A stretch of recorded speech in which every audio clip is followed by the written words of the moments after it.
Hello, this is Byron Scott, and you are watching Young, Bold, and Regal.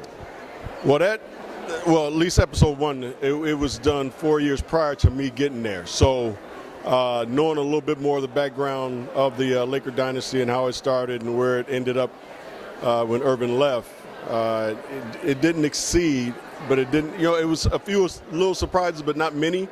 I'm looking forward to the rest of it, to be honest with you, just to see how it all kind of plays out, even though I know most of the time when I'm looking at it, I'm going to know a lot of it and remember a lot that was going on back in those days. But it was very, I think, well done.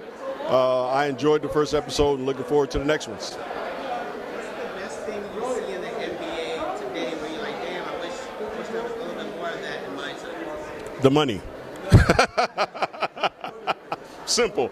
I mean, the play obviously is I wouldn't say totally different, but it is different.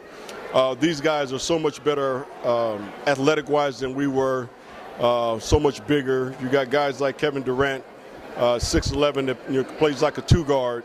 And the game is played from the outside in compared to when we played where it was more of a more inside dominant type game. I still enjoy the game. I enjoy certain players. Kevin Durant's one of my favorites, Steph Curry, Kyrie Irving.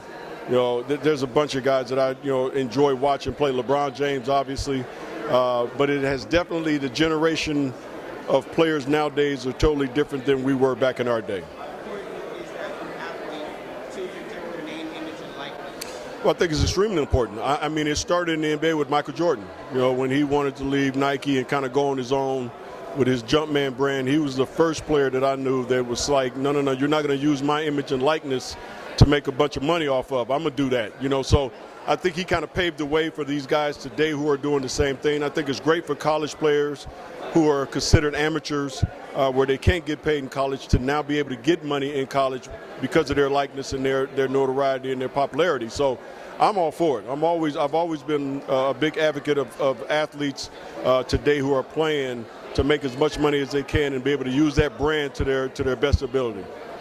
I think that's your other calling as an athlete. When you get to the point where you're making all this money and you're getting all this notoriety, is to give back. I know my wife and I are real big into the homeless situation here in Los Angeles and been involved in it in the last 10 years. I know Kobe was big into it, involved, but a lot of people didn't know that. So I think it's extremely important for athletes to give back to the community, whichever way they see fit, whichever touches their heart. For me, it's been the homeless. And also, I was in New Orleans, when Hurricane Katrina hit. So coming back and building homes for people, their homes were destroyed, I think is so important. And it just makes you feel good.